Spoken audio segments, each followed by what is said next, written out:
Cuadro Alas General Casimero mga idol, ang ating nag-isang angas ng Pinas. Alam na natin na nag-overweight po ang ating kababayan, ang ating angas ng Pinas.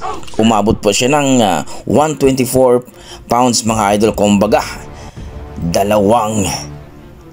pounds po ang inabot nito, na kung saan mga idol ikinabahala. At talagang namang ang mga boxing fans ay dismayado.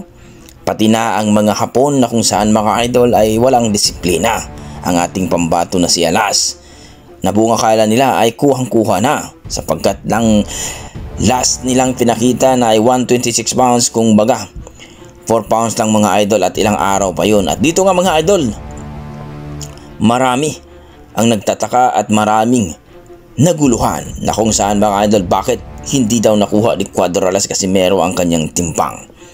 At nung pangalawang atim nga mga idol ay umabot po siya ng 123. Kung baga 1 pounds po mga idol ang kanyang final weigh-in. At dito nga mga idol, itong si Sanchez ay humirit na mas mabigat daw ang gloves na gagamitin ni Cuadro Alas Casimero.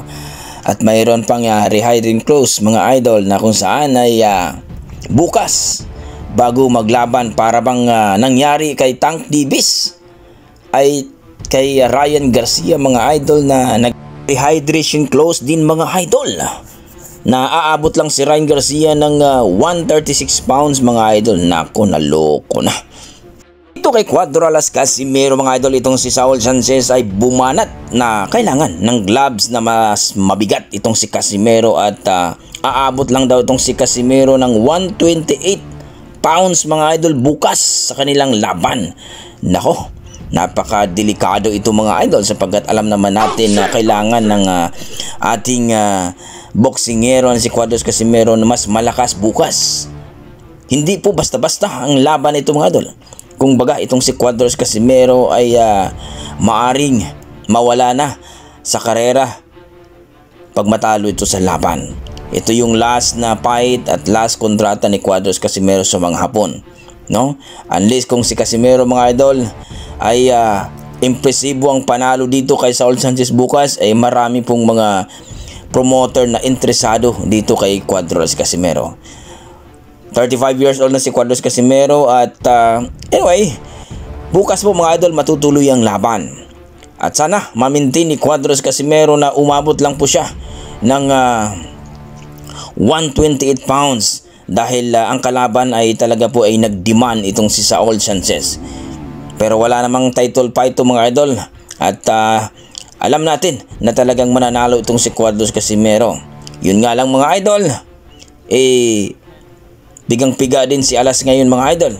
Maaari ding baka makaapekto sa kanyang laban mga idol, at mautak itong si Saul Sanchez. Talagang takbo-takbuhan lang siya hanggang umabot po ng 10 rounds mga idol.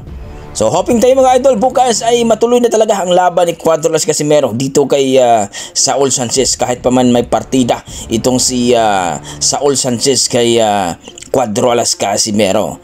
So kayo mga idol, anong masasabi nyo sa ating video na ang final weigh-in ni Cuadro Alas Casimero kanina mga idol doon sa Yokohama, Japan ay 123 pounds mga idol. Samantalang si Sanchez mga idol ay kumuha po siya ng 122 talaga. So, non-title fight mga idol. Abangan natin bukas ang bakbakan ni Cuadro Alas Casimero.